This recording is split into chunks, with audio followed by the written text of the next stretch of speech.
خلیجی ممالک میں جنگ کے باعث ملک میں توانائی بحران جاری ہے۔ پنجاب حکومت نے صوبے میں اہم فیصلوں کی تیاری کر لی۔ ذرائع کے مطابق محکمہ توانائی پنجاب نے صوبائی حکومت کو نئی سفارشات بھجوا دیں، جس میں وفاق کی طرز پر فیول راشننگ کی تجویز دی گئی ہے۔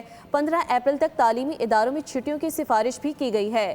اسکولوں میں ہائبرڈ نظام تعلیم پر غور کرنے کی سفارش بھی شامل ہے۔ پیٹرول اور ڈیزل کی منصفانہ تقسیم کے لیے کوپن یا ڈیجیٹل سسٹم متعارف کروانے کی تجویز ہے۔ اس کے علاوہ مخصوص دنوں میں محدود گاڑیوں کو ایندھن فراہمی کی تجویز بھی پیش کی گئی۔ ذرائع کے مطابق نجی اداروں کے لیے ورک فرام ہوم کے لیے سخت ہدایات کی سفارشات بھی تجاویز میں شامل ہیں، جبکہ غیر ضروری تقریبات پر مکمل پابندی کی تجویز بھی دی گئی ہے۔ پنجاب حکومت سے میٹرو اور بس سروس بڑھانے کی سفارش کی گئی ہے، جبکہ LED بل بورڈز اور آرائشی لائٹس بند کرنے کی تجویز بھی پیش کی گئی ہے۔ اس کے علاوہ رات 10 بجے کے بعد اسٹریٹ لائٹس متبادل موڈ پر چلانے کی سفارش کی گئی ہے اور مارکیٹس کے اوقات کا مزید محدود کرنے کی بھی تجویز ہے۔